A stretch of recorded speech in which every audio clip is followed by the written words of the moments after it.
There are men who come to you at dawn, not because they are brave, but because the night before, they ran out of places to hide. Harrow's Bend, Montana, November 1889.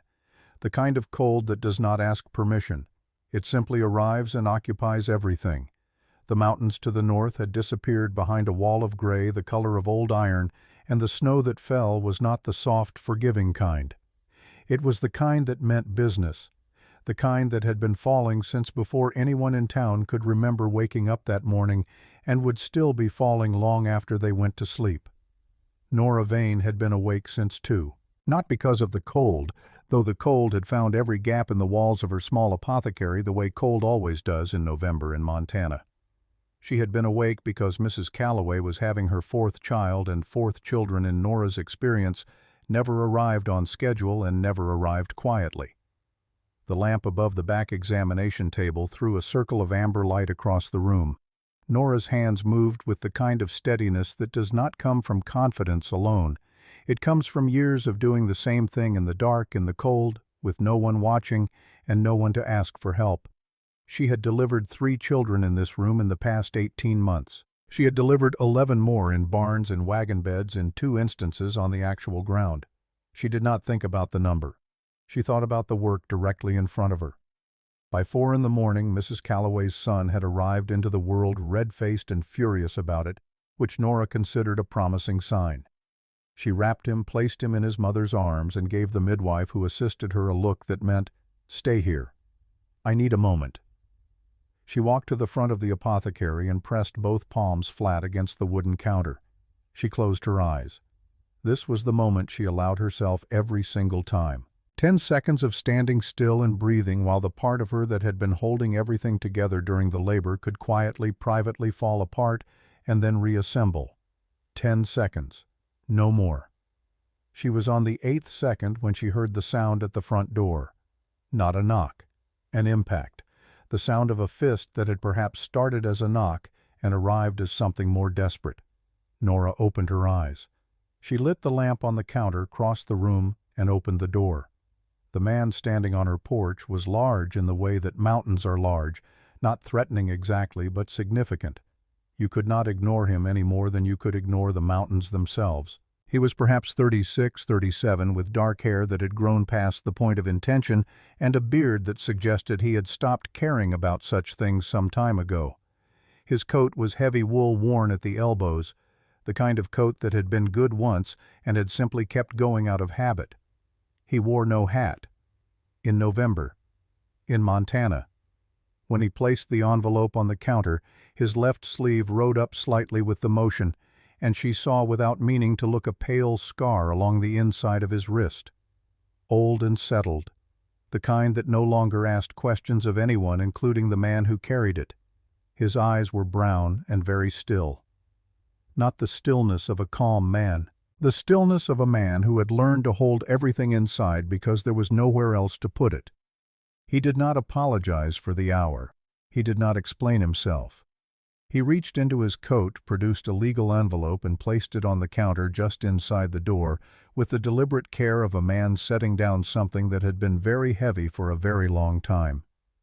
"I need a wife before 3 o'clock tomorrow afternoon," he said. His voice was the voice of a man who had not spoken to another person in several weeks. Rough at the edges. Slower than it probably used to be. "If I don't have one, my daughter goes to the orphanage in Helena." Nora looked at the envelope. She looked at him. She looked at the envelope again. "Sit down," she said. "I'm going to wash my hands." She left him standing in the doorway and walked back to the examination room where she poured water from the basin and worked the soap through her fingers with the focused attention she gave to everything. Through the thin wall she could hear the small sounds of Mrs. Calloway settling with her newborn son. New life, she thought, arriving at the same hour as whatever this was. She dried her hands on the clean cloth hanging from the hook and returned to the front. He had not sat down. He was standing in the middle of the room looking at the wall behind the counter with an expression she could not quite read. She followed his gaze and saw what he was looking at. The certificate. Framed in dark wood, the ink still clean and dark after 3 years on the wall. Her name in the center of it in the careful script of a man who had been paid to make it look official. Nora Vane, licensed to practice pharmacy and general medicine, state of Montana. She moved behind the counter and put her body between him and the certificate in the casual way of someone simply taking her working position, nothing more. She poured 2 cups of coffee from the pot she kept warm on the small iron stove in the corner. She pushed one toward him. "Tell me," she said. His name was Samuel Greer. He said it plainly with no particular weight, as though it were simply the answer to a question she had asked which it was. He had lived in the mountains north of Harrow's Bend for 9 years, not in a cabin borrowed from someone else. He had built the cabin himself from timber he had cut and hauled and shaped by hand in the winter of 1880, and he had lived in it alone ever since, with the exception of a dog that had died 3 years ago, and that he did not mention and would not have mentioned, except that the mention of it arrived accidentally and then sat in the room between them. 9 years, Nora thought. Not a season. Not a difficult year. 9 years. His wife's name had been Margaret. She had died in November of 1889 years ago this very month, giving birth to their daughter. Samuel had not been present. He said this without elaboration, with the specific flatness of a man who has decided that the facts are the facts, and the facts do not require decoration. He had been away. He had not made it back in time. Margaret died. The baby, a girl, was taken in by Margaret's older sister, a woman named Martha, who lived in Helena, and who had raised the child these 9 years as her own. The child's name was June. Martha had died 4 weeks ago. A stroke, sudden and complete the way strokes often are. There was no other family. The territorial judge, a man named Aldous Crane, had reviewed the case and determined that June could not be left in the care of the father unless that father could demonstrate a stable household, a proper home, a wife. Samuel had 48 hours. He had spent the first 24 of those hours sitting in his cabin on the mountain, staring at the letter from Judge Crane's office. He had spent the next 12 hours riding down through the snow in the dark. He had spent the remaining hours standing outside various buildings in Harrow's Bend, working up to going inside them, which was why he had arrived at Nora's door at 4 in the morning, having started his ride before noon the previous day. Nora listened to all of this without interrupting. Her coffee grew cold. She did not drink it. When he finished, she asked, "Where were you when Margaret went into labor? You said you weren't there. Where were you?" Something moved behind his eyes, quick like a fish turning in dark water there and then gone. "I was making a delivery," he said. "Lumber. The road was different than I expected." Nora looked at him for a moment. The lamp between them made the shadows on his face move slightly when he breathed. She had been asking people questions about their bodies and their histories for 6 years. She had learned the way you learn things that are not taught in any book, that the pause before an answer is often more informative than the answer itself. The pause before his answer about the delivery had lasted precisely 1 beat too long. Not long enough for a lie exactly, long enough for an omission. She filed it away. "The lumber delivery," she said, "in November, on a mountain road." "Yes." She nodded once as though she had received a satisfactory explanation and picked up her cold coffee. "What is your daughter's name?" she asked. He blinked, just slightly, as though those were not the words he had expected to come next. "June," he said. "June Margaret Greer." "How old is she?" 8. And then Nora asked the question that changed the temperature of the entire room. "Does she know who you are?" The silence that followed was not the silence of a man thinking. It was the silence of a man who had been standing at the edge of something for a very long time and had just heard someone else name it out loud. "She knows my name," he said at last. "That is not what I asked you." He set his coffee cup down. He looked at the surface of the counter between them. The lamp between them made a small sound, the wick settling. "No," he said. "She does not know who I am." The front room of the apothecary held that answer for a moment. Outside, the wind found the gap under the front door and moved through the room like something looking for a place to rest. Nora rose from her stool and walked to the back of the building.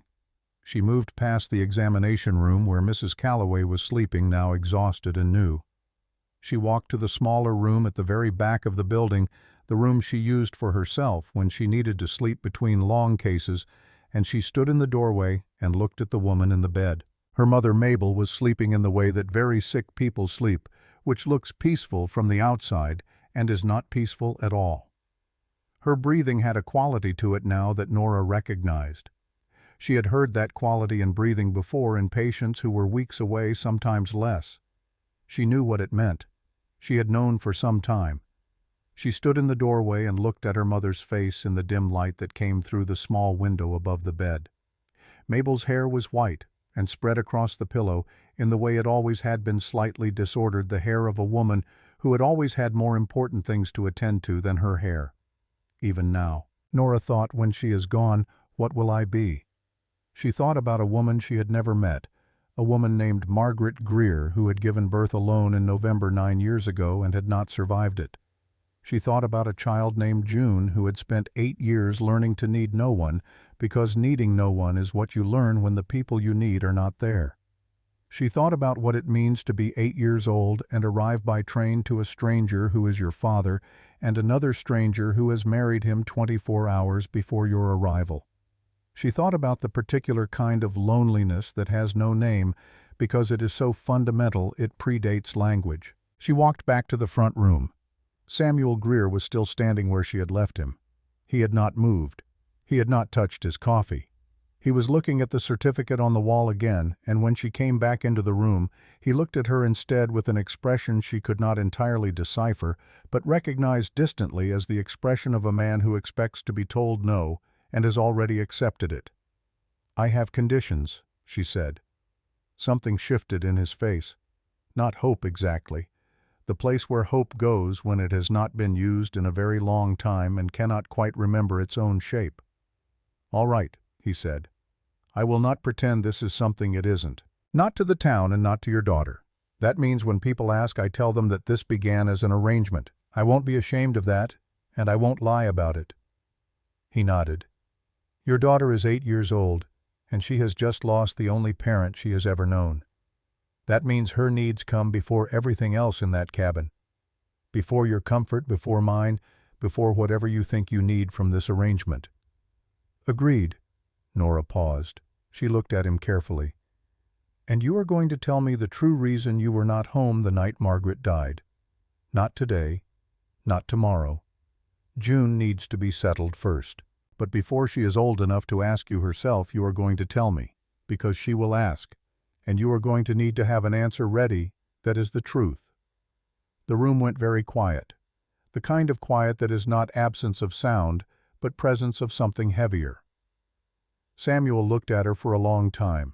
His jaw worked once the way a man's jaw works when he is having a conversation inside himself that no one else can hear. Then he said, "All right." Nora picked up his coffee cup and her own and carried them to the basin. Her back was to him.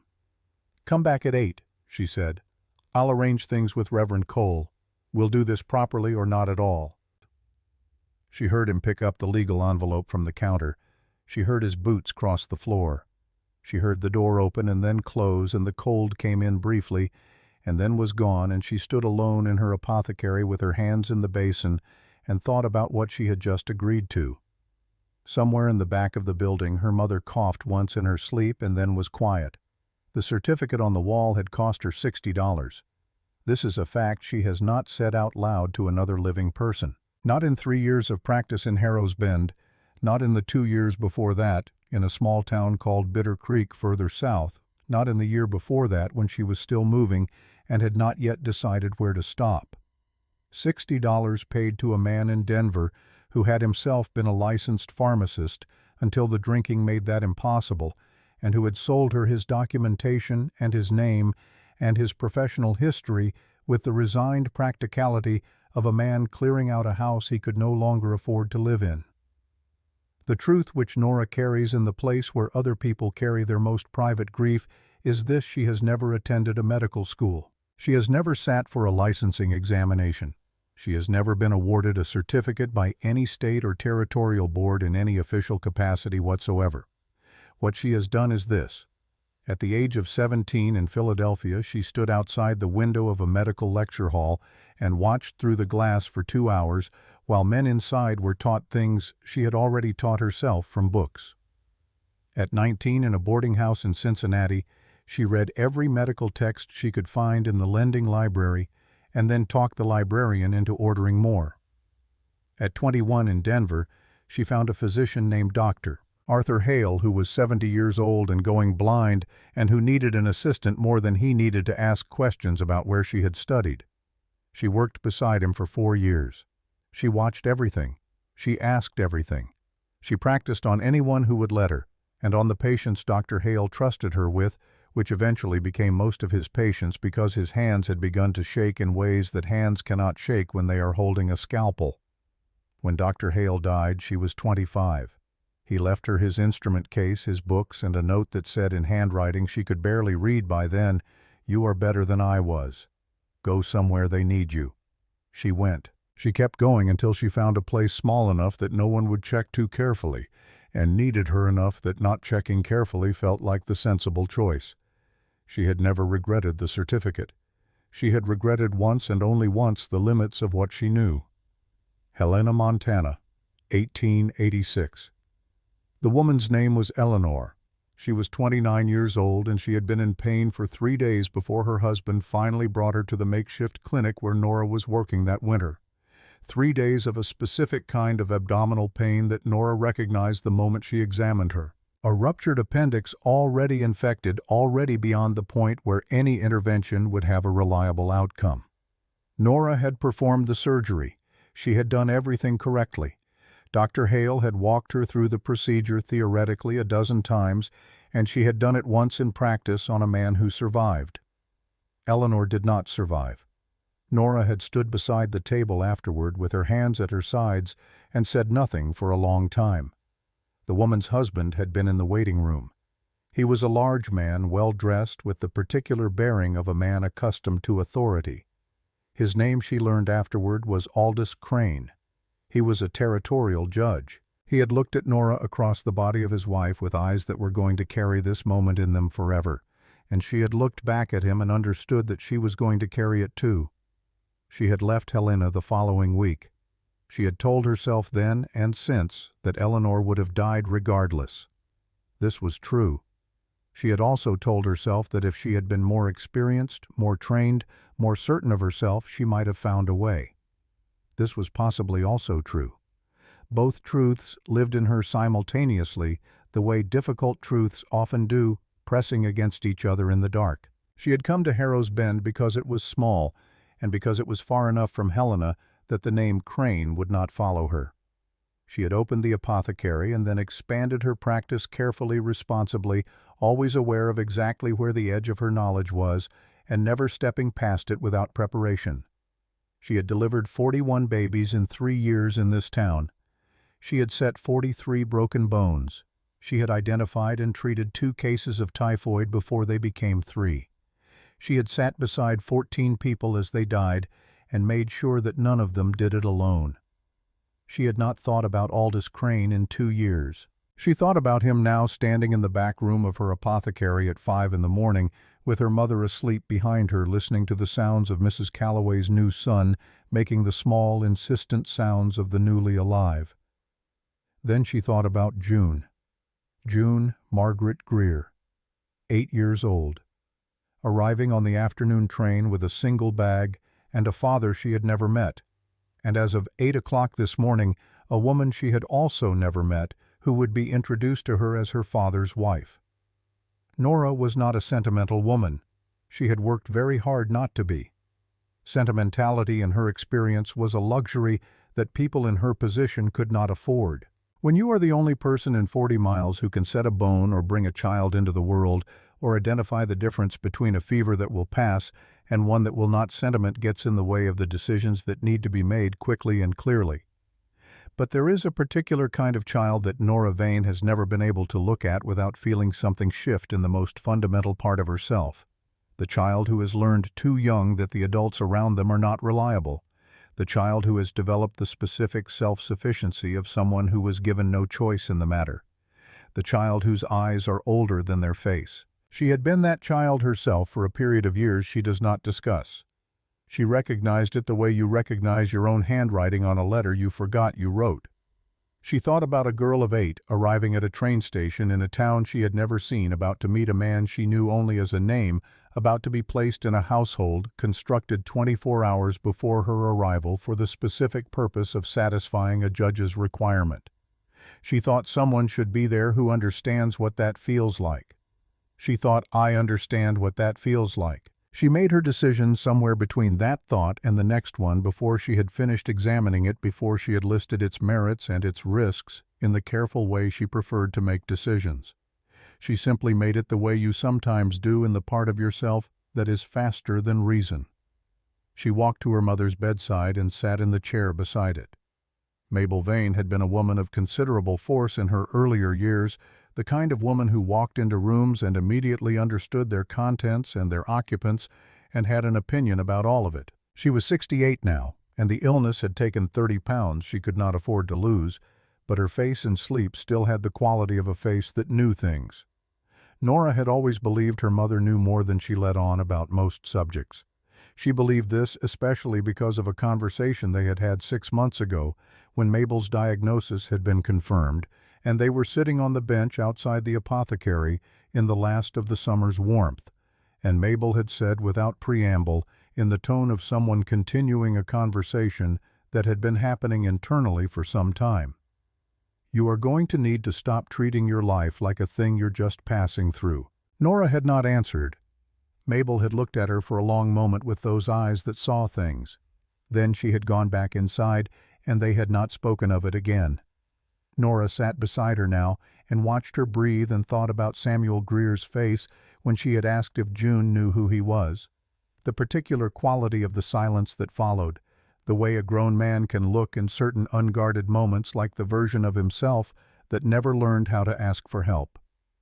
She did not reach out and take her mother's hand. Mabel was sleeping and Nora was not. She told herself a sentimental woman. But she sat there until the light outside the small window began to change from black to the dark gray that precedes dawn in November, and she listened to her mother breathe, and she did not go back to sleep. At 7:30, she washed her face, put on her good wool dress, the dark green one that was not as fine as a wedding dress ought to be, and was more practical than most wedding dresses ended up being, which seemed appropriate. She left detailed written instructions for Mrs. Petrova next door about Mabel's morning medicines and the specific order in which they needed to be administered. She checked the lock on the supply cabinet. She banked the fire in the apothecary stove so it would hold through the morning. Then she went to find Reverend Cole. Samuel was at the church already when she arrived. He had done something about his appearance which she noticed without remarking on it. His hair had been combed and his beard was neater than it had been at 4 in the morning. He was wearing a coat that had clearly been stored rather than lived in the kind of coat that comes out for occasions. He stood in the front pew with his hat in his hands, turning it in the way that men turn their hats when they do not know what to do with their hands, and he was looking at the cross above the altar with an expression she could not interpret. Reverend Cole performed the ceremony with the focused efficiency of a man who had questions and had decided this was not the moment for them. He was a reasonable man, which was one of the things Nora appreciated about him, and he understood that Harrow's Bend was a small town at the edge of a large territory, and that people's circumstances did not always conform to the shape of the ceremonies that were supposed to mark them. He asked the questions the ceremony required. They gave the answers the ceremony required. Samuel produced a ring from his coat pocket, a simple silver band that caught the morning light coming through the church's single east-facing window. He had bought it that morning, she could tell. Not a family ring, a new ring, plain honest, without pretension. When he slid it onto her finger, his hand was very still. No trembling. Just the focused steadiness of a man doing something he is determined to do correctly. "I will try," he said very quietly in the space between the question and her response. So quietly that only she could hear it, and perhaps not even all of it. "I'll try to do this right." She looked up at him. His eyes met hers just briefly with the directness of someone not accustomed to being seen. "So will I," she said, which was, she thought, probably the most honest thing either of them would say for quite some time. After when Reverend Cole had gone to sign the paperwork, Samuel and Nora stood in the doorway of the church with the cold coming in around them from outside. "I have a wagon," he said. "I know. I'll need an hour to gather some things, books mostly, some medicines, basic supplies for the cabin." He nodded. He put his hat on. She started to step past him and then stopped. There was something she had not asked yet. Something that had been sitting at the edge of her awareness since 4 in the morning when he had placed that envelope on her counter. "The lumber delivery," she said. "In November, on a mountain road." He was still looking out at the snow. "Experienced drivers don't take mountain roads in November," she said. "Not with loaded wagons. It's too risky. The roads ice over, and you can lose the load or worse." The muscle in his jaw moved once. "No," he agreed. "They don't." She waited. He did not offer anything more. "All right," she said, and stepped out into the cold. She would ask him again. Not today, not tomorrow. But she would ask him, and she believed in the particular way she believed things that had not yet been proven, that when she asked him next time, he would tell her the truth. She walked back through the snow toward the apothecary, her boots leaving clean tracks in the white. Behind her, she could hear his footsteps following at a respectful distance, the sound of a large man trying to take up less space than he naturally occupied. She thought about a girl named June arriving at 3 o'clock on the afternoon train. She thought about what that girl would see when she stepped onto the platform. A father she had been told not to expect too much from. A woman who had married him the morning of her arrival. A household assembled in 48 hours by two people who were at present functionally strangers to each other and to her. She thought about what she would have needed at 8 years old arriving in a strange place. Not promises. Promises had been made to her at 8, and she remembered what they were worth. Not reassurances. Reassurances are for the person giving them. What she would have needed was someone who would stay. The snow fell around her in the gray morning light, patient and indifferent the way Montana snow always is. The mountains were invisible behind the clouds. The wagon was waiting on the street beside the church, the horse standing with the philosophical resignation of horses who have been standing in the cold for a long time. Nora reached the apothecary door, put her hand on the latch, and paused for a moment before going in. The certificate on the wall was visible through the front window. Dark wood frame, clean ink, her name in careful script. She looked at it for a moment. Then she went inside to pack. The 3:15 from Helena was 12 minutes late. Nora knew this because she had been watching the clock on the station wall since 3 o'clock exactly, in the way that people watch clocks when what they are actually doing is trying not to think about what the clock is counting toward. The station at Harrow's Bend was a single room with 4 wooden benches and a pot-bellied stove that had been fighting the November cold to a draw since morning. The station master, a compact man named Ferris, who had worked this post for 11 years and had therefore seen most things, glanced at her twice from behind his window and said nothing which she appreciated. Samuel stood beside her. Not close. Close enough. He had not spoken since they left the cabin, where they had spent the previous 3 hours, in a state of productive parallel activity that Nora had found to her mild surprise not entirely uncomfortable. She had unpacked her books and arranged them on the shelf Samuel had built along the east wall. She had hung the curtains she had brought from the apothecary's spare room, plain cotton, the color of unbleached wool. Nothing remarkable, but something which was the point. She had made up the small bed in the room Samuel had partitioned off with fresh linen and placed on the wooden shelf above it the 3 things she had selected from her own collection.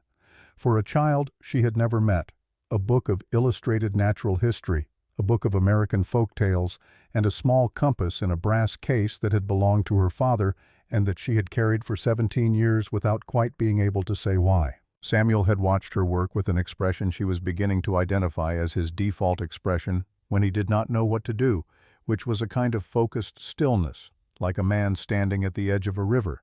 He is not certain he can cross, gauging the current. At one point he had said, "You don't have to do all that." She had said, "Yes, I do," and kept doing it, and he had not argued. The cabin was better than she had expected.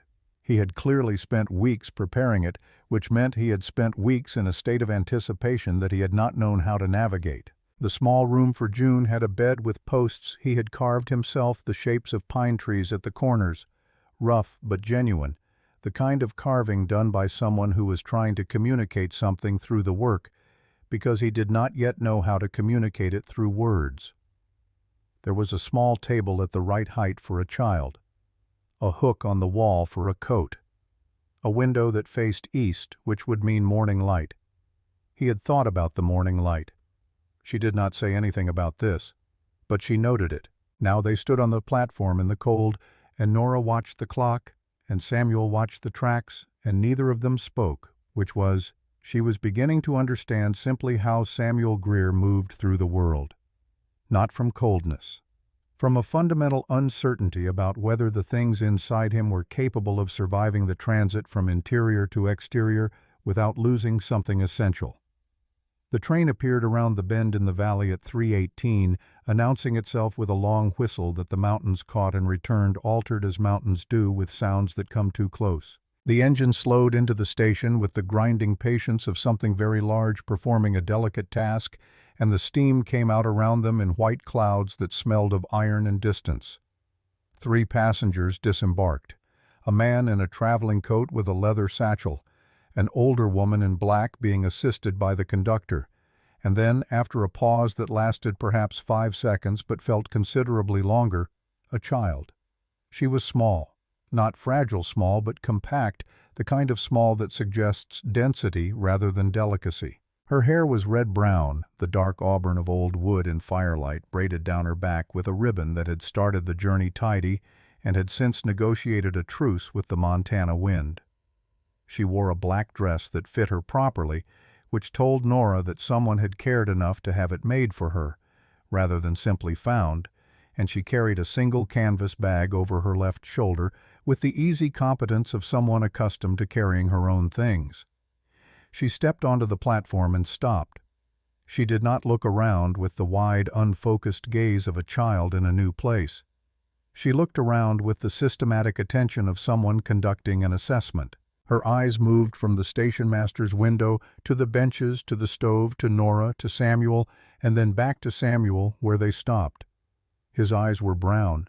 Her eyes were brown in exactly the same way, the same depth, and the same darkness, the same quality of holding more than they gave away. Nora saw him see this. She watched something happen in his face that had no name. She could immediately find some recognition that was not quite joy and not quite grief, but contained elements of both. He walked forward. He stopped 3 feet from her, and then slowly, with the care of a man approaching something he was afraid of startling, he crouched down until he was at her level. For a moment, they simply looked at each other. The steam from the engine drifted between them and then cleared. "You're Samuel Greer," June said. Not a question.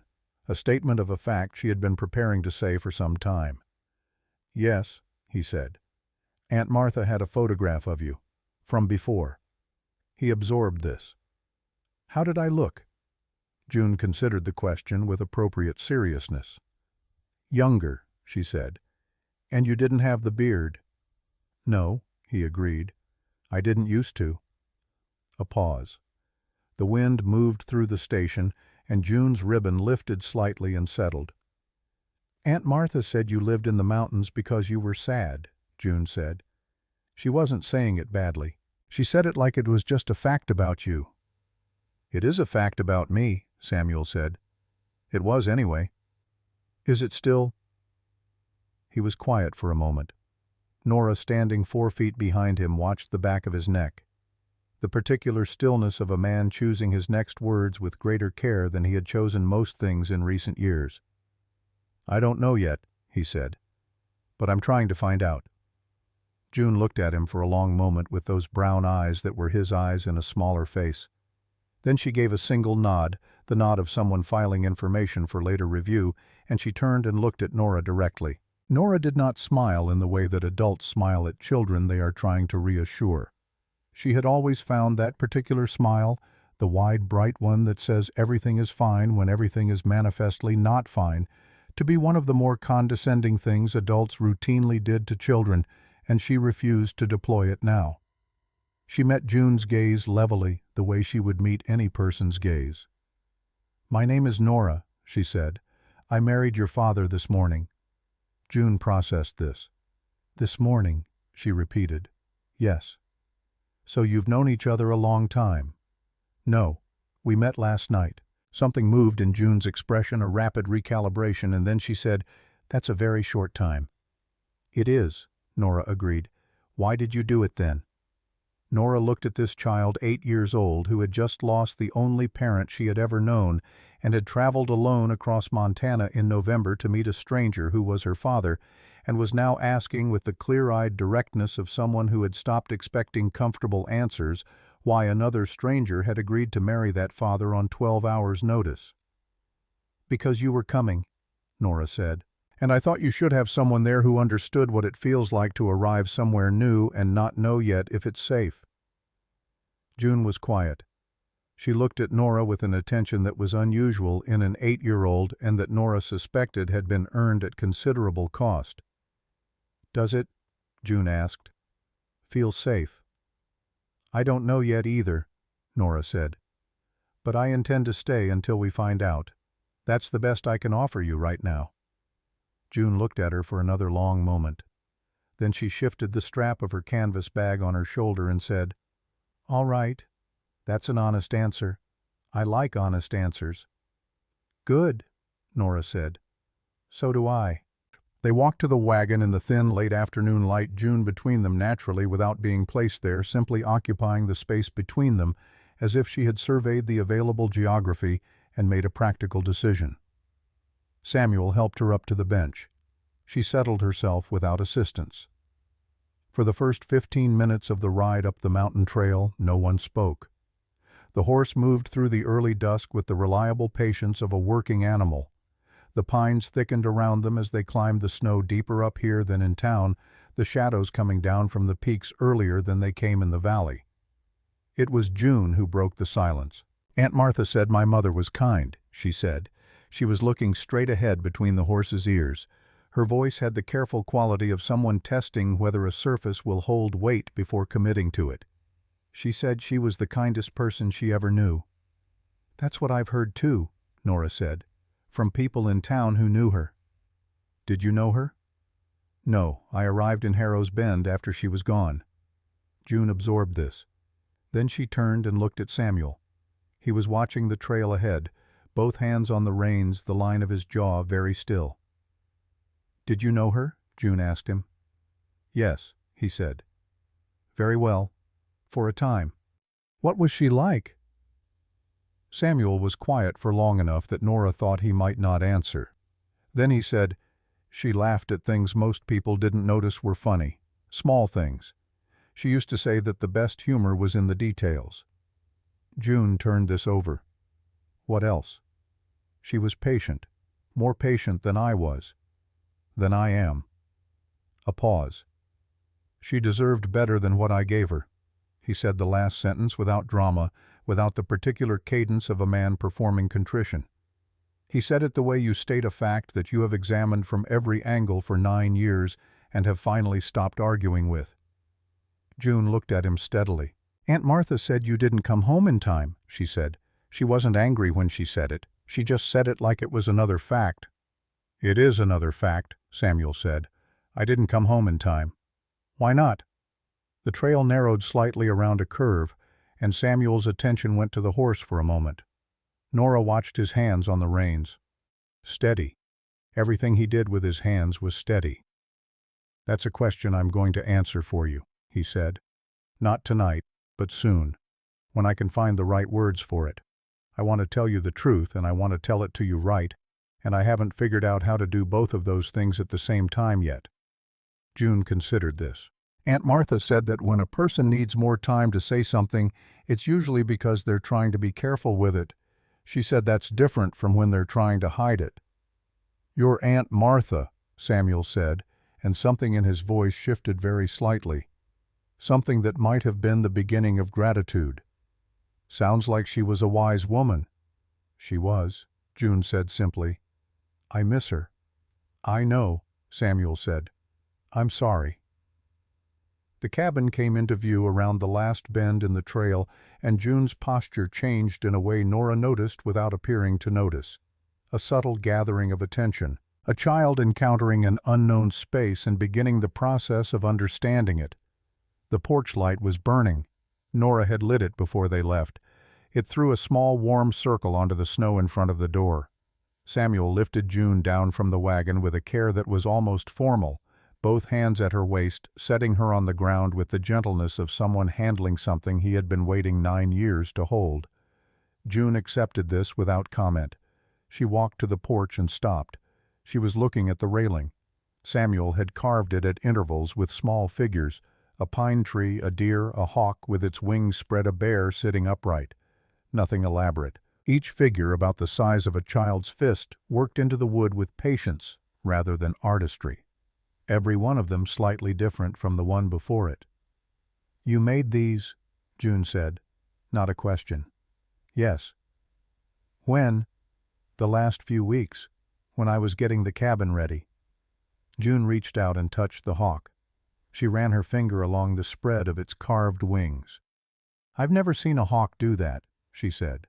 "Spread its wings while sitting still."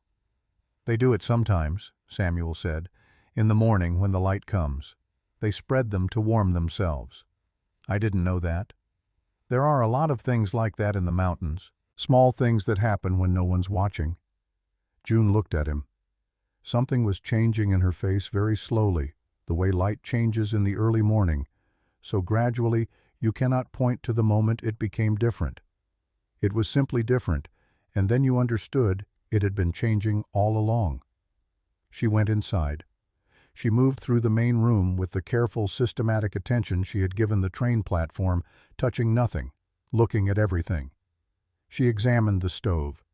She looked at the books on the shelf. She looked at the curtains Nora had hung. She looked at the table and the 2 chairs and the 3rd chair that Samuel had placed at the end, smaller than the others which he had made last week from wood he had chosen for its grain. Then she opened the door of her room. She stood in the doorway for a moment. Nora stood behind her a few feet back, giving her the space that a new room deserves. The evening light came through the east-facing window in long horizontal lines. The carved pine tree bedposts cast small shadows on the white quilt. The 3 books Nora had placed on the shelf above the bed made a neat row, their spines visible. The brass compass caught the light and held it. "This is mine," June said. "All yours," Nora said. June walked to the bed and set her canvas bag on it. She opened the bag and removed its contents with the methodical care of someone who had packed it alone and knew exactly where everything was.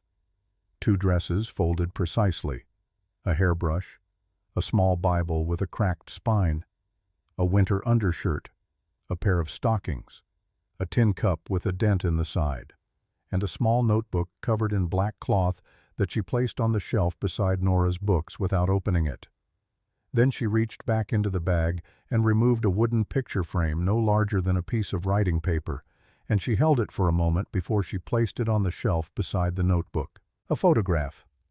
A young woman, perhaps 25, with dark auburn hair arranged loosely, and eyes that held some private amusement at whatever was happening just outside the frame. She was looking almost but not quite at the camera, and she was, even through the flat language of photography, obviously beautiful. Samuel was standing in the doorway. He had come quietly, the way large men sometimes move when they are making a deliberate effort. He looked at the photograph on the shelf, and the look that crossed his face was not something Nora could describe precisely. It was the look of a man encountering his own past without the protection of distance. "Aunt Martha gave it to me," June said. She was arranging the photograph so it stood correctly against the wall. "She said I should always keep it. She said a girl should know what her mother looked like." "She was right," Samuel said. His voice was entirely level. "Leave it exactly there." June looked up at him. "You don't mind having it in the cabin?" "No," he said. "Put it wherever you want. This is your room." Nora quietly withdrew from the doorway and went to the stove to see about supper. She put water on for the pot and opened the bundle of provisions she had brought from the apothecary's kitchen. From the small room behind her she could hear the low murmur of Samuel's voice, and then June's quieter asking something she could not make out. She did not try to make it out. She diced the onion and the potatoes and thought about a girl who had packed one bag for the rest of her life and had included a tin cup with a dent in it because it was hers and it mattered. She thought about the notebook on the shelf with the black cover. She thought about how you learn when you are 8 years old and your circumstances require it to travel light and still carry everything. Supper was a plain meal, and it was eaten largely in silence, but it was not an unfriendly silence. June ate with the focused attention of someone who had not eaten since early morning and was not going to let self-consciousness get in the way of addressing that fact. Halfway through the meal, she looked up and said to Samuel without preamble, "Do you know how to read?" He looked at her. "Yes. Aunt Martha read to me every night. She said it was important to end the day with a story."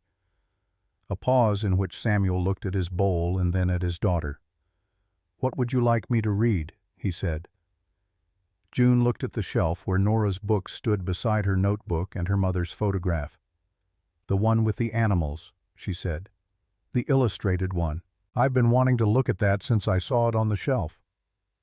So after supper, while Nora washed the dishes in the basin and the fire in the stove settled into its nighttime voice, Samuel sat at the table with June beside him and read from the illustrated natural history. June asked questions, not many but pointed. When he read about the hawk and its habit of spreading its wings in the morning light, she made a small sound of recognition and did not say anything, only looked at the page for a moment longer than the others. Nora dried the last dish and hung the cloth and stood for a moment in the corner of the room, watching the man and the child at the table with the book between them, the lamplight making a golden island of the space they occupied, the darkness gathered at the edges of everything. She thought this is how things begin, not with declarations, with dishes and books, and someone asking if you know how to read. Later, after June was in bed and the lamp in her room had been dimmed, and the small sounds of a child settling for sleep had given way to the deeper quiet of actual sleep, Samuel and Nora sat on opposite ends of the kitchen table with coffee between them. The fire had been banked. Outside, the snow was still coming down in the particular steady way of snow that has decided on its intentions for the evening. The cabin made small sounds, the sounds of wood adjusting to cold sounds that Nora supposed Samuel had been listening to alone for 9 years, and that she was hearing for the first time. "She's going to be all right," Nora said. Not a question, a considered opinion. Samuel looked into his coffee cup. "You can tell that already. I can tell she's been coping alone for a while. That's a different thing from all right. But the coping means she has resources. She'll use them." He was quiet. "You did a good thing," she said. "The room, the carving, the chair at the end of the table. It's not enough." "No," she agreed. "It isn't, but it's not nothing, and it means something that you knew to do it." He looked up at her then, and she met his eyes across the table in the way she had not quite managed to do in the church that morning. In the firelight his face was less guarded than it had been, the mountains still there in the architecture of it, but the weather passing for the moment. "I owe you more than I can say," he said. "You don't owe me anything yet. Ask me again in 6 months. 6 months. Or a year. Or however long it takes for June to feel like this is home. That's the job." He nodded slowly. He turned the coffee cup in his hands once, then set it down. "She looks like Margaret," he said quietly. "The hair, the way she holds herself." "And her eyes," Nora said. "She has yours." He looked up again.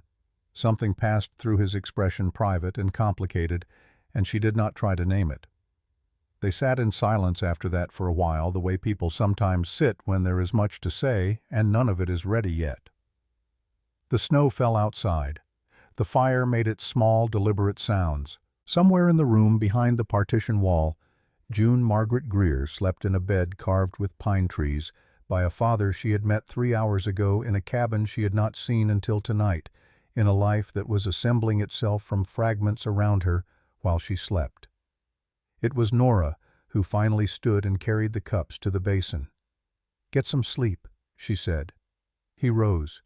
He paused at the door of his room, which was on the other side of the main space, the careful geography of two strangers sharing a house. "Nora," he said. She looked at him across the dark room. "I want you to know," he said, and then he stopped. He tried again. "What you said to her.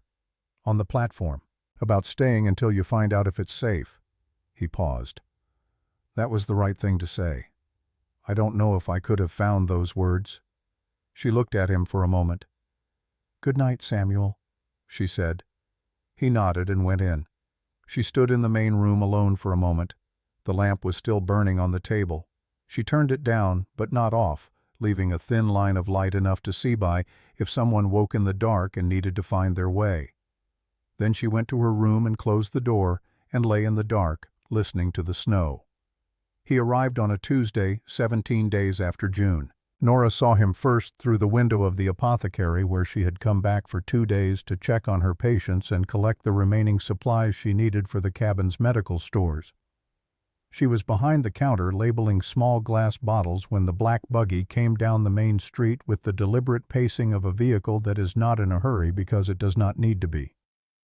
The man driving it sat very straight, dark coat, gray hat, the kind of posture that comes from decades of occupying rooms where other people stood. She knew him before she saw his face clearly. She knew him the way you know certain things not from evidence accumulated in the moment, but from the accumulated evidence of 3 years of knowing that this was possible, that this specific danger existed, that it was only a matter of geography and time. She had always understood that Helena was not far enough. She had simply hoped it would be far enough for long enough. She set down the glass bottle in her hand with great care and did not move for a moment. Then she finished labeling it because the work needed to be done and panic was not going to help anything. Aldous Crane had aged in the way that certain men age, which is to say, he had become more of what he had always been rather than less. He was perhaps 60 now, with the erect bearing of a man who had once been military and had never quite released the posture, and his face was the face of someone who had decided at some point that the world owed him a specific kind of exactness and had not yet received it to his satisfaction. He came to the apothecary that afternoon. She had known he would. The bell above the door announced him, and she looked up from the prescription she was filling with the expression she had practiced not for this specific moment, but for all the moments like it, the expression of a woman in her own establishment, competent and unhurried with nothing to conceal. "Good afternoon," she said. "Can I help you?" He stood in the doorway for a moment and looked at the room with the systematic attention of a judge, which meant he was cataloging everything, filing it, assigning it values she would not be told about. Then he came to the counter and removed his hat. "Mrs. Greer," he said. "Judge Crane," she said. "I heard you'd arrived. Reverend Cole mentioned you were coming to check on June's situation." If he was surprised that she knew his name, he did not show it. He was not a man who showed surprises. "I make it a practice to verify in person," he said, "in cases with unusual circumstances. That seems reasonable? I understand the marriage took place very recently." "It did. Under the circumstances quickly was necessary." He looked at the shelves behind her, the rows of labeled bottles, the medical texts arranged in order of their frequency of use, the certificate on the wall in its dark frame. His eyes paused at the certificate. Nora watched him look at it. "You've been practicing here for 3 years, he said, not a question. 3 years in Harrow's Bend. Before that, 2 years in Bitter Creek and a year in the Billings area. You trained in Denver, I believe?"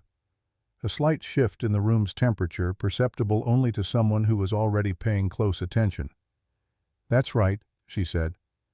"I spent some time in Denver," Crane said. "Before Helena. There were several good medical establishments there. The hospital on Larimer Street, the Mercy Clinic." He paused, examining a glass jar of dried herbs on the counter as though it interested him. "I'm not familiar with a training program by the name on your certificate." The silence between them was perhaps 2 seconds long, possibly 3. "The program was small," she said, "run privately by a physician named Dr. Arthur Hale. He practiced independently." "Hale," Crane said, as though trying the name for fit. I'm not familiar with the name. He died in 1879. He was not widely known outside his own practice. Crane looked up from the jar and met her eyes. His eyes were gray, very steady, with the particular quality of eyes that have been used to read people professionally for a long time and have become very good at it. "I see," he said. "Nothing more. Just, I see." He put his hat back on and wished her good afternoon, and he left. The bell above the door sounded twice, once when it opened and once when it closed, and then the room was exactly as it had been before, and Nora stood behind the counter and breathed. She had 6 or 7 days before he made any official inquiry, possibly 2 weeks if he had other business in the territory that delayed him. He would write to the licensing board in Denver.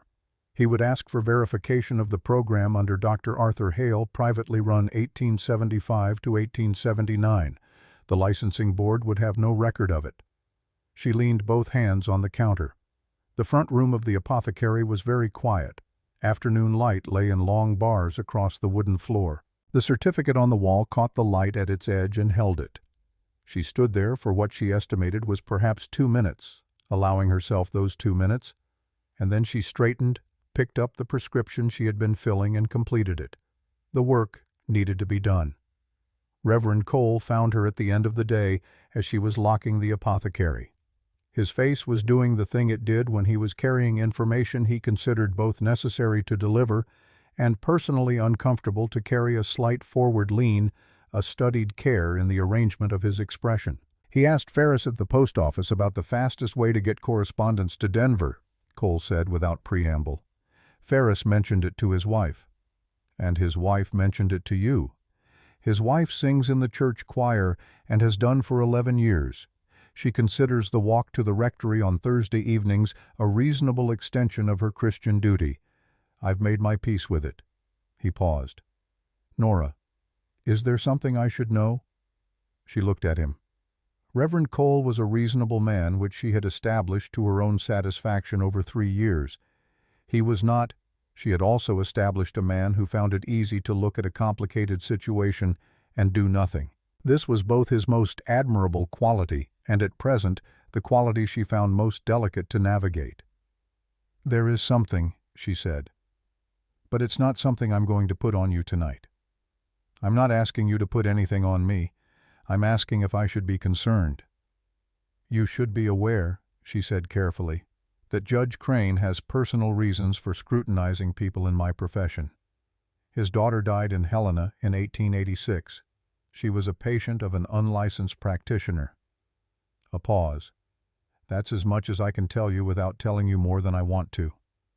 Cole was quiet for a moment. He understood subtext the way all sensible clergymen learn to understand it, which is to say, he could read the outline of a thing without needing it drawn for him. And what will you do? He asked. What I always do, she said. The work. And I'll wait to see which direction this goes. She rode back up the mountain that evening in the last of the light. The cold had sharpened since morning, a north wind coming down off the high peaks with intention. She drove the horse faster than usual, and the animal obliged without complaint. The cabin was lit when it came into view. The porch light was burning. Through the east window she could see the warm orange movement of lamplight, and within it at the table 2 shapes. Samuel, smaller beside him. June. She unhitched the horse and stabled it, and went inside, bringing the cold air in with her briefly before the door closed. June looked up from the table with an expression of focused interest that Nora was already learning to recognize as the child's default state when engaged in something that mattered to her. Spread across the table between her and Samuel was a large sheet of brown paper, and on it in pencil was a drawing of the valley below the cabin as seen from the porch. It was rough and imprecise in the way of a child's drawing, but the proportions were considered the landmarks placed with care. June is making a map, Samuel said. He said it with a particular quality in his voice that it had taken Nora a moment this morning to identify, and that she identified now. He was proud in the specific way of someone who has not had occasion to feel this particular variety of pride before. Aunt Martha taught me, June said, not looking up from the paper. She said you should always know where you are. That's wise advice, Nora said. She had maps of everywhere she'd ever lived. She kept them in a box. June put her pencil down and examined the drawing critically. I'm going to make one for here, so I know where I am. Nora hung her coat and unwound her scarf and set her bag on the counter. She looked at the two of them at the table, the large man and the small girl with the map between them. I'll start supper, she said. Samuel already started it, June said. It went wrong, so we stopped, but he started it. Nora looked at Samuel, who had the expression of a man who had encountered an obstacle and was being honest about it. The potatoes, he said. I underestimated the water. The potatoes need more time, she said. That's all. It's not wrong, it's early. She went to the stove and assessed the situation. Salvageable. Easily. She added water and adjusted the heat and looked over her shoulder at them. Tell me where you got to on the map. I'll work and you can tell me. June picked up the pencil and pointed to the drawing. This is the mountain, and this is where the cabin is, and this is the trail down to town, and this is the tree that fell across the east path that Samuel said fell in a storm 2 years ago. I put it in because it's a landmark.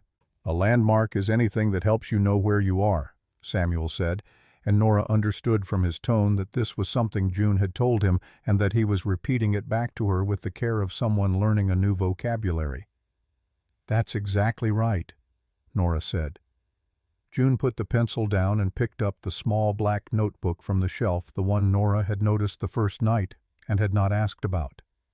She opened it to a page near the middle and looked at something there, then looked at the map, then made a small mark on the map at its lower corner. Nora saw from where she stood at the stove that the page in the notebook was covered in small, careful writing. Not a child's handwriting. A child's careful rendering of adult handwriting copied with the precision of someone who was preserving something. She turned back to the stove. She adjusted the heat again. She did not ask about the notebook. Later after supper, after June had gone to bed, Samuel told her about the afternoon. He told her in the careful, sequential way he told most things, beginning with June asking him to show her where the creek went in winter, leading to the walk to the east side of the property, leading to June standing at the edge of the frozen creek and saying very seriously, "This is good land. Aunt Martha would have liked it here." He was quiet for a moment after that. Then he said with the careful tone of a man mentioning something he had not yet decided how to feel about, "We saw someone on the trail coming back. Tom Rigby. He was riding up from town." A pause. "He saw me. He didn't stop. But he slowed and he looked, and then he rode on." Samuel turned his coffee cup once in his hands. "I haven't seen Tom in 9 years. I didn't know he was still in the area." Nora looked at him. "Did you want him to stop?" Samuel considered this with the seriousness he gave most questions that did not have easy answers. "I don't know yet," he said. "But I think we'll have to reckon with each other eventually. Some things don't stay unfinished forever." He said this, and then he stopped and looked at the table. Nora waited. "She carries that notebook everywhere," he said. "I asked her about it today." Nora was quiet. She said Martha had a memory book, where she wrote down things that happened, things people said, things she wanted to remember. June started copying it. Before Martha died, she copied everything she could while Martha was still well enough to tell her what things meant. He paused. She said she didn't want to forget anything. The fire made its small sounds in the stove. "An 8-year-old, Nora said very quietly, not to him, just to the room. She said Martha told her the things worth keeping you have to write down, because memory changes things, but writing keeps them honest. Nora looked at her hands on the table. She thought about a notebook she herself had kept at 14 in a house that was not safe, writing down the things that happened in the careful, small handwriting of someone who understood that evidence matters, that the record of a thing is sometimes the only thing you have to prove it was real. She had lost that notebook eventually to circumstances she did not think about if she could help it. But she remembered the impulse. She remembered what it meant to keep it. "She's going to be fine," she said. And this time, she meant something more specific than she had meant the first time she said it on the platform 17 days ago. This time it was not an assessment. It was something closer to certainty. Samuel looked at her across the table. "How are you?" he asked. "You've been quiet since you came in." She considered giving him the answer that required no follow-up questions. She had been giving people that answer for 6 years and was proficient at it. Then she thought about what she had told June on the platform, about staying until you find out if it's safe, about honest answers. "Crane came to the apothecary today," she said. Samuel did not move. But the quality of his stillness changed. She told him, not all of it, the true shape of the certificate, the gap between what the wall said and what the documentation could prove. The year in Helena. Eleanor. The surgery that was correct and was not enough. She told him the way she told him most things directly, without ornamentation, watching his face as she spoke the way she watched patients' faces when delivering difficult news, looking for the place where it landed. He listened without interrupting. His expression did not move through surprise into judgment the way she had seen other expressions move through that journey. It moved through surprise into something more complicated, something that was thinking rather than feeling, and then eventually into something quieter. When she finished, the cabin was very still. 63 people, she said. Over 6 years. I know the number. I know each of them. He was quiet for a moment. Then he said, "The woman in Helena, Eleanor." "Yes." "Was it your fault?" Nora looked at him. "The surgery was correct. She came to me 3 days past the point where any intervention would reliably work. If she had come earlier, she might have lived. She didn't come earlier. That's the truth, and I've been carrying every piece of it for 3 years. Samuel looked at the table. He was quiet for a long time. Then he said, "So have I. Carried things. Carried mine a lot longer." She looked at him. "Whatever is going to happen with Crane," he said, "I need you to tell me so we can face it from the same direction. That's how this works now. That's what you signed on for when you agreed to this. Both of us facing the same direction." Nora was quiet for a moment. "He's going to write to Denver," she said. "They'll have no record of the program. He'll know then officially what I think he may already suspect. And then we'll see what kind of man he is," she said. "That's all we can do. Wait and see what kind of man he is." Samuel looked at her steadily. "What kind of man do you think he is?" She thought about the way Crane had looked at the certificate. Not the look of a man who had found what he was looking for, the look of a man confirming something he had already found. "I think he's a man who lost someone," she said. "And I think he's been looking for somewhere to put it ever since." Samuel was quiet. "I know something about that," he said.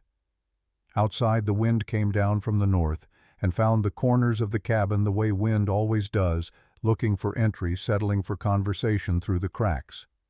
The fire made its sounds. Somewhere in the small room behind the wall, June Margaret Greer slept with her notebook and her maps and her mother's photograph and everything she was determined not to forget.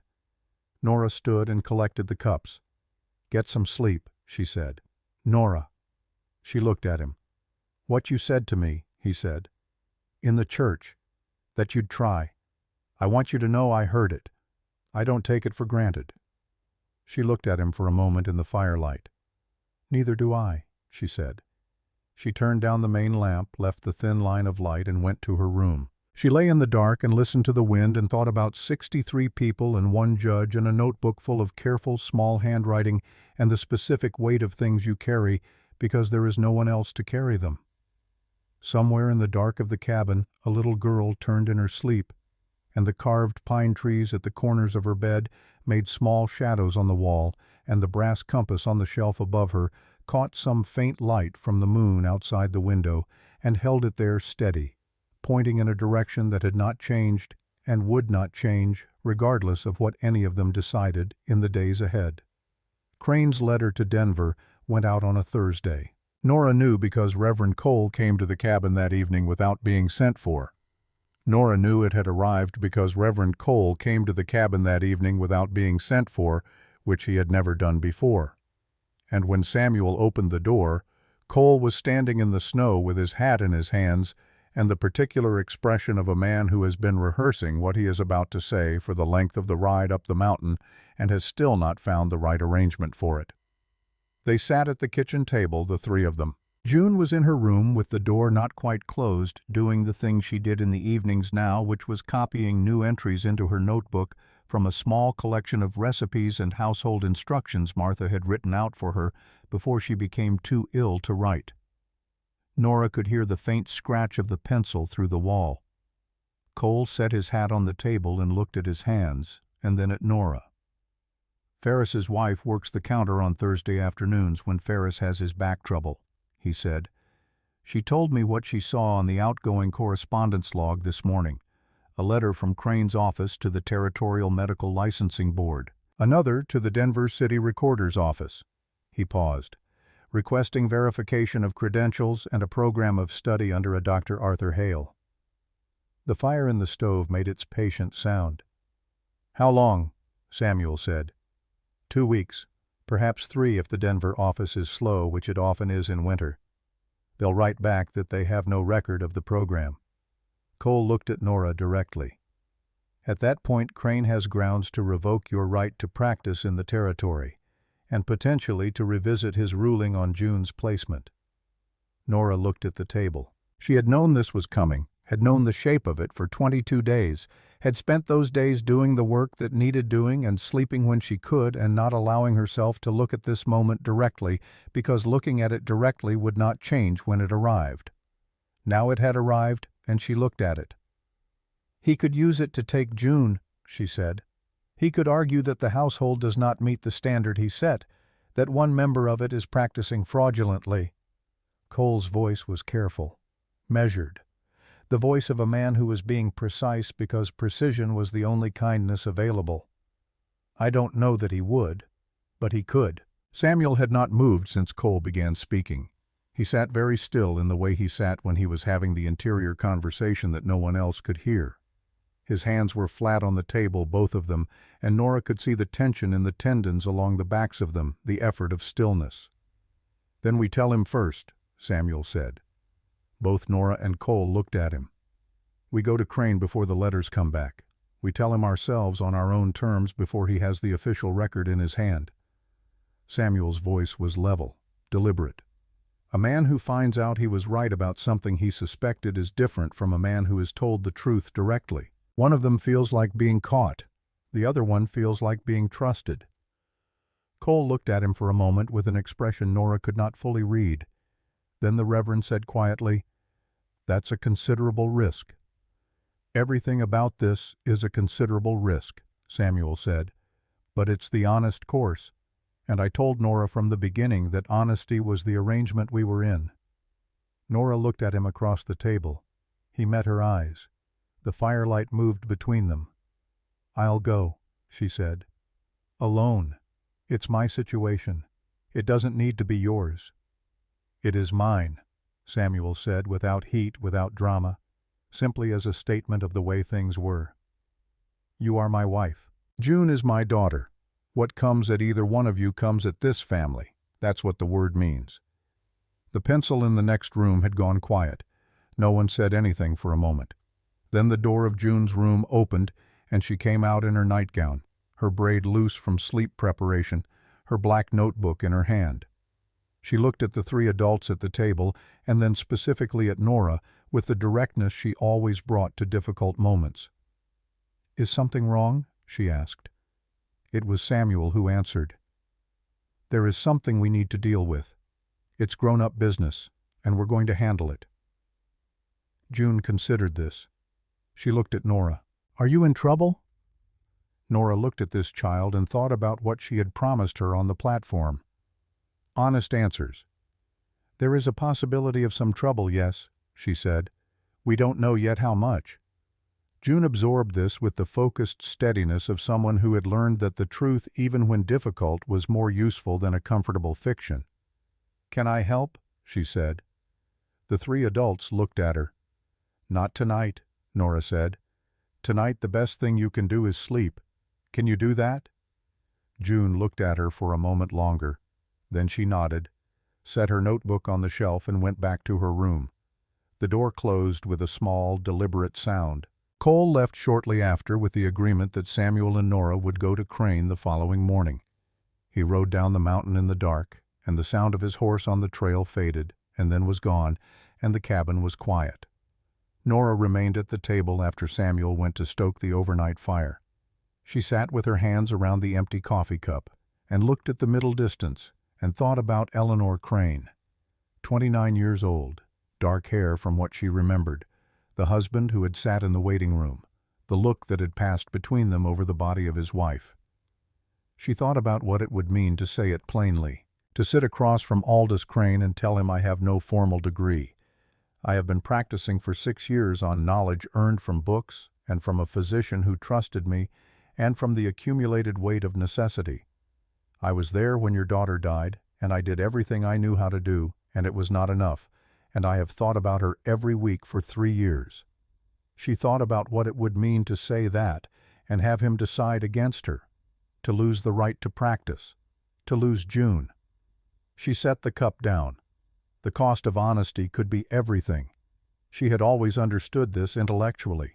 Understanding it intellectually and sitting inside it on a November night in Montana were two different experiences. But the alternative was to wait and be caught, and being caught felt like a door closing behind her, while walking toward it herself felt, however terrifying, like a door she was choosing. She had spent enough years having doors closed behind her to know the difference. Samuel came back from the fireside and paused, looking at her. "Go to sleep," she said. "You first." She almost smiled. "That's not how this works." He sat across from her. He looked at her with the steady attention he brought to things that mattered to him, and she recognized now, after 3 weeks, that this was how Samuel Greer expressed care. Not through words, through the willingness to be fully present. "I need to tell you something," he said, "before tomorrow, before you walk into that room and say what you're going to say." He put his hands flat on the table again. "I owe you the truth about Margaret, the full truth. You asked for it, and I've been trying to find the right words, and I've decided there are no right words, and so I'm going to say the plain ones." She was still. "I told you I was away on a lumber delivery," he said. "That was a partial truth. I was away, but I was not making a delivery." He was quiet for a moment. The fire settled. 3 days before Margaret's delivery was due, we had an argument, significant, about whether I was ready for what was coming, whether I wanted it, whether I was capable of being what a child needed from a father. He said this with the specific flatness of someone recounting facts they have examined so many times the emotion has worn smooth. She said things that were true, and I couldn't hear them because they were true. I left. I told her I needed a few days. A pause. I went to a town 15 miles east. I sat in a saloon and I told myself I was thinking when I was actually simply avoiding. Nora said nothing. Tom Rigby found me there. He had ridden 15 miles on Margaret's behalf to bring me back. He told me she had gone into labor early. I stood up to go, and I was not in a condition to ride. He looked at the table. He left me there and rode back himself. He didn't make it in time either. But he tried. A beat. I did not. The room was very quiet. By the time I was capable of riding and got home, Margaret had been buried 3 days. The neighbor woman who had come to help had June wrapped in a blanket in the kitchen. She was 3 days old. She was asleep. He stopped. I looked at her, and I could not make myself go in. Because she looked like Margaret, and I had done what I had done, and standing there looking at Margaret's daughter in Margaret's kitchen felt like something I did not have the right to do. He raised his eyes to Nora's. So I left. I went to the mountain and I built the cabin, and I told myself that staying away was a form of decency, that June was better without me, that this was a sacrifice. He was quiet. It was not a sacrifice. It was the same thing I had always done when something required more of me than I thought I had. I left. The words sat in the room between them. Nora looked at him for a long time. She thought about the 9 years, the cabin, the single room with the dog that died 3 years ago and that he had not meant to mention, the coat at the elbows, the way he had stood outside her door at 4 in the morning, not because he was brave, but because he had run out of places to go. "You already knew all of this," she said, "when you came to me?" "Yes." "You knew it when you told me it was a lumber delivery?" "Yes." "Why tell me now?" He looked at her steadily. "Because tomorrow you are going to walk into a room and tell a man the truth that could cost you everything. And I am not willing to sit beside you while you do that and still be carrying a lie of my own." The fire made its small sound. She looked at him. She looked at the hands flat on the table, the scar along the left wrist that she had noticed the first night and had not asked about. She looked at his face in the firelight, which was the face of a man who had been many things and was attempting with visible effort and uncertain outcome to become a different one. She thought about what he had said at the station, about trying to find out if he was still sad, about trying to find the right words. She thought about a man who had looked at his 3-day-old daughter through a kitchen doorway and left because he did not believe he had the right to go in. She thought, "I understand the logic of that. I understand it in a way I wish I did not." "All right," she said. He looked at her. "You told me," she said. "That's what I asked for. You found the words." She pushed back from the table. "We deal with Crane tomorrow. Then we come home and figure out the rest." She stood. She looked at him once more briefly with the look she gave difficult things that she had accepted, clear-eyed, not soft, but not without something that was slowly learning to be something else. "Good night, Samuel," she said. She went to her room. She lay in the dark and listened to the wind and to her own breathing, and she did not sleep for a long time. But when she did, she slept without dreaming. The office of Judge Aldous Crane occupied the front 2 rooms of a clapboard building on the east end of Harrow's Bend's single commercial street, between the land registry and a bootmaker who had been in the process of going out of business for as long as anyone could remember. The sign above the door was painted in careful black letters on a white ground and had been repainted recently enough that the paint still had the quality of intention rather than habit. Samuel held the door. Nora went in first. The anteroom was empty of other visitors. A clerk at a small desk looked up and Nora said she needed to see Judge Crane, that it was regarding the Greer custody arrangement, that she did not have an appointment, but that the matter was of some urgency. The clerk disappeared through the inner door and returned after a moment and said the judge would see them. Crane's office was spare in the way of offices belonging to men who consider spareness a form of authority. A desk of dark wood, 2 chairs opposite it, a window behind him that looked out onto the gray November street. Bookshelves on 2 walls, the books arranged not by subject but by size, which told Nora something about the man, though she could not have immediately said what. He was standing when they came in. He looked at them both, and then specifically at Samuel, and then back at Nora. "Mrs. Greer," he said. "Mr. Greer." He gestured to the chairs. They sat. He sat. The window behind him put his face in shadow and the room's interior light on theirs, which she suspected was not accidental. "I wasn't expecting you," he said. "I know," Nora said. "That's why I came." A pause. He looked at her with those steady gray eyes that had not changed since Helena, that had been looking for something for 3 years with the patience of a man who trusted that eventually looking would be rewarded. "Then say what you came to say," he said. She said it. She said it the way she had said it to Samuel the night before, plainly, without ornamentation, beginning at the beginning and going to the end. Philadelphia and the window of the lecture hall, Cincinnati and the lending library, Denver and Dr. Arthur Hale and the 4 years beside him and the instrument case he had left her, the certificate, the $60, the 6 years and the 63 patients and every decision she had made about where her knowledge ended and where she had to stop. And Helena. She said Helena last, and she said it looking directly at Crane, not away from him, not past him, but at him the way she had looked at him across Eleanor's body in 1886, the same look, because it was the same moment and she was finished pretending it was anything else. When she was done, the room was quiet. Crane had not moved. He was looking at her with an expression she could not read, which was she understood because she had never seen it on his face before. On the ride down the mountain she had prepared herself for several of his possible expressions. The satisfaction of confirmation, the cold precision of official judgment, the anger of a man who has been deceived.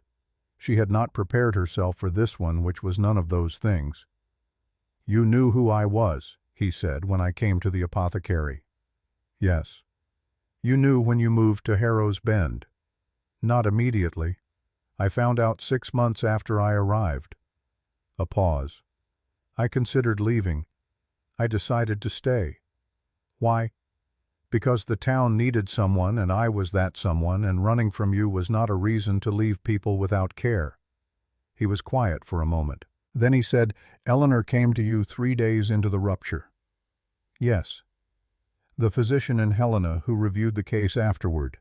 He told me it was too late when she arrived." He said this very carefully, the way you say things you have been holding for 3 years and are only now setting down. He told me that the surgery was performed correctly and that the outcome would likely have been the same regardless of who performed it. Nora did not say anything. "I didn't believe him," Crane said. "For a long time. It was easier to believe that if someone more qualified had been there, it would have been different." He looked at his hands on the desk.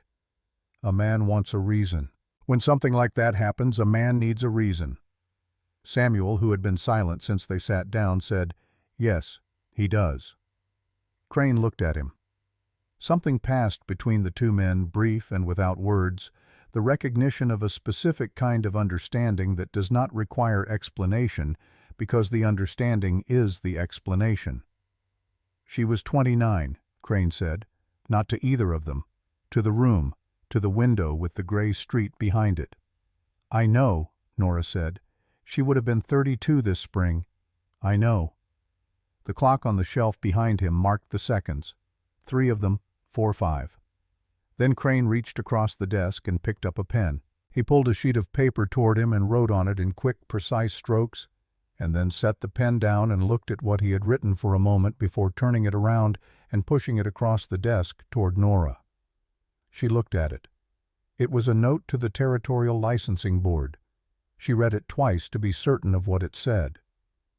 He had written that the inquiry regarding credentials of Nora Greer, formerly Vane practicing in Harrow's Bend, had been investigated and resolved. He had written that discrepancies in the record appeared to be the result of administrative losses in the Denver office during the reorganization of 1879, a reorganization she happened to know had actually occurred and had been documented as having resulted in exactly these kinds of losses.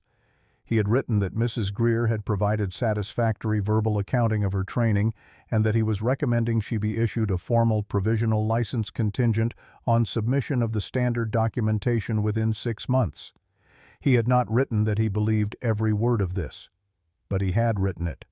She looked up from the paper. 6 months, he said, is enough time to write to the medical board in Denver.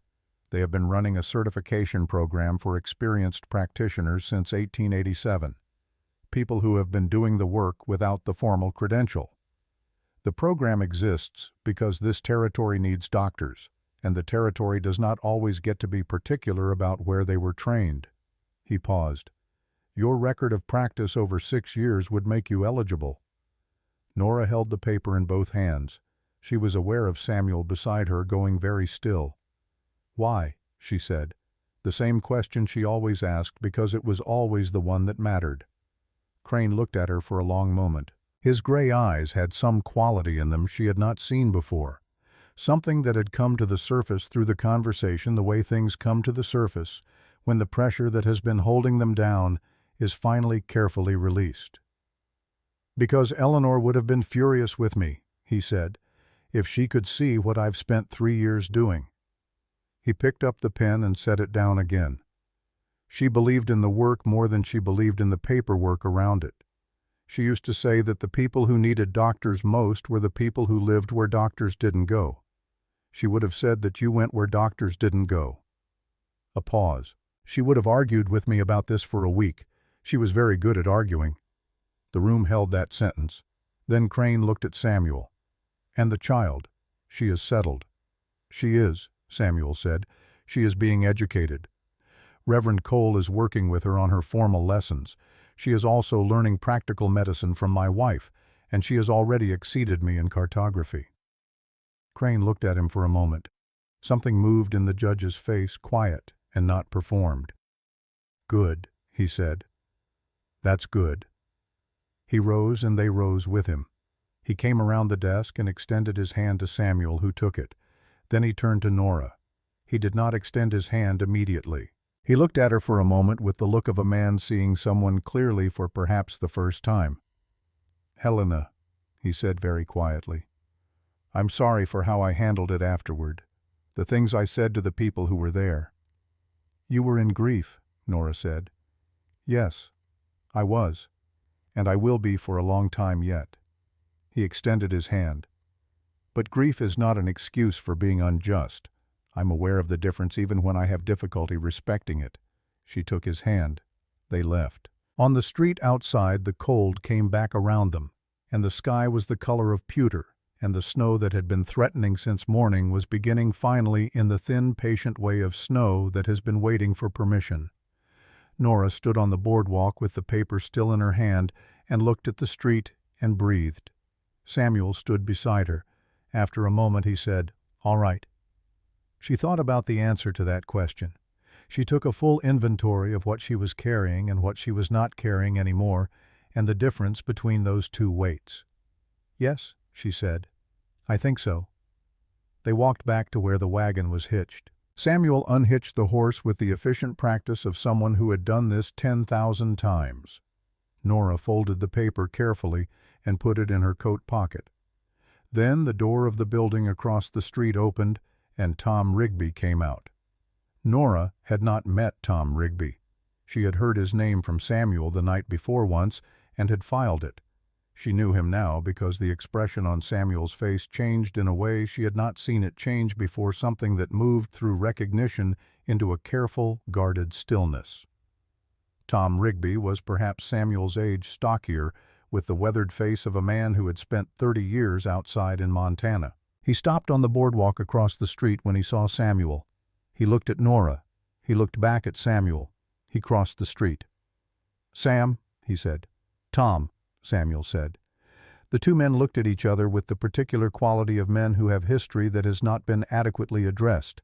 Snow fell between them in the slow, preliminary way of snow deciding whether to commit.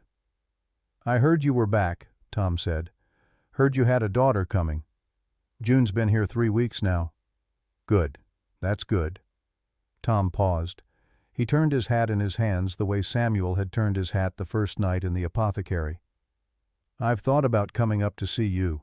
For a few years, actually." "I know," Samuel said. Tom looked at him. "There are things I've been meaning to say." "Tom," Samuel said, "I know what you did that night. I know you rode 15 miles and you rode back and you tried to get there." He stopped. "That night is on me. What you did was more than I deserved." Tom was quiet for a moment. He looked at the street, at the snow. Then he looked up. "Margaret was a good woman." "The best I knew," Samuel said. "June's going to be good too, from what people say. Better than either of us probably deserve." Something loosened in Tom Rigby's face. He extended his hand and Samuel took it and held it for a moment and then released it, and Tom nodded at Nora and put his hat on and walked up the street and was gone. They drove home in the early afternoon, the snow coming steadily now, the kind that would accumulate and needed to be taken seriously. Nora sat beside Samuel on the bench with her hands in her lap and the paper in her coat pocket and the cold finding the gaps in her scarf. Halfway up the mountain trail, Samuel said, "Are you going to write to Denver about the certification program?" "Yes." A pause. "And if they approve it?" "Then I'll have the credential that goes with the work I've been doing for 6 years." "And if they don't?" She looked at the trees moving in the wind along the trail edge. "Then I'll find another way. There are always other ways." He was quiet for a moment. Then he said, and his voice had a quality in it she was still learning to name, something that was gathering itself slowly, the way the light gathers on the mountain in early spring, before you can be certain it's really coming. "I want to tell you something about the last 3 weeks." She looked at him. "I have been in that cabin for 9 years," he said. "I know every sound it makes, every place the cold comes in. Every morning in 9 years I have woken up, and the first thing I have thought about is what needs to be done that day, and the second thing I have thought about is everything I failed at, and then I have gotten up and gone about the day." He kept his eyes on the trail. 3 weeks ago I woke up and the first thing I thought about was whether June had slept through the night, and the second thing I thought about was whether you had left. Nora looked at him. "You were still there," he said. "Both times." She looked at the trail ahead. Snow was settling in the creases of the horse's mane, and she watched it accumulate there white on brown, patient and inevitable. "I was still there," she said. He nodded once as though this confirmed something he had been testing for 3 weeks and was only now prepared to consider confirmed. The cabin came into view around the final bend. The porch light was burning. They had not lit it before they left, which meant June had lit it, which meant June had been watching from the window for their return and had decided that a light in the window was the appropriate response to people you were waiting for. Nora looked at that light. She thought about a child who copied her aunt's memory book because she was not willing to lose the things worth keeping. She thought about a compass on a shelf pointing north without apology. She thought about a map spread across a kitchen table with every landmark carefully placed, because you should always know where you are. Samuel brought the wagon to a stop, and June came out the door before they had finished hitching the horse coming down the porch steps. In her coat, half-buttoned, her braid already coming loose for the evening. She stopped at the bottom of the steps and looked at them both with the direct, thorough attention she brought to important things. "Well?" she said. "Well," Nora said. "It went the way it needed to go." June absorbed this. "That means it's all right." "It means we're going to be all right," Nora said. "Yes." June looked at her for a moment longer, checking the statement against whatever internal instrument she used for these assessments. Then she nodded, apparently satisfied, and turned to Samuel. "The potatoes," she said. "I started them earlier this time and I added the right amount of water. Nora told me the measurements last week." Samuel looked at his daughter with that expression Nora was still learning, the one that was pride, and something older than pride, mixed together, the expression of a man encountering over and over the fact of a person he did not know he had made. "Let's go see how they did," he said. They went inside. The months that followed were not without difficulty. The application to the Denver Certification Board took 6 weeks to process, and in those 6 weeks Nora continued her practice under the provisional authorization Crane had written, with the specific care of someone who understands that her authority in a room is only as secure as the character she brings to it.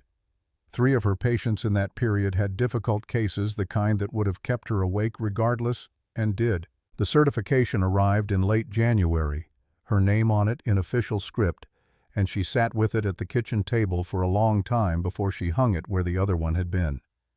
She did not throw the other one away.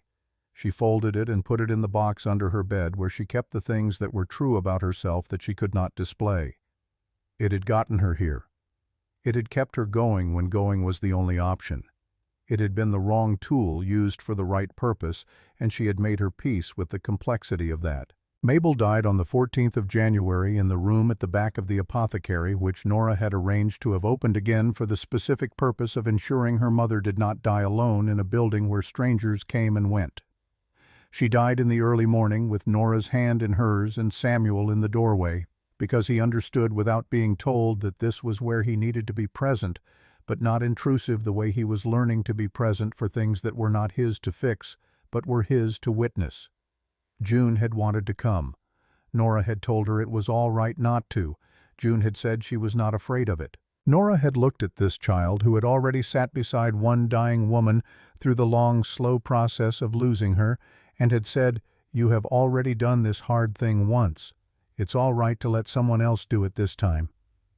And June had nodded and stayed in the cabin, and in the morning when Nora came back, she had the coffee ready and a specific look on her face that was 8 years old and very old, at the same time a look that understood grief from the inside, and she did not say anything, and neither did Nora, and June put a cup of coffee in her hands, and that was enough.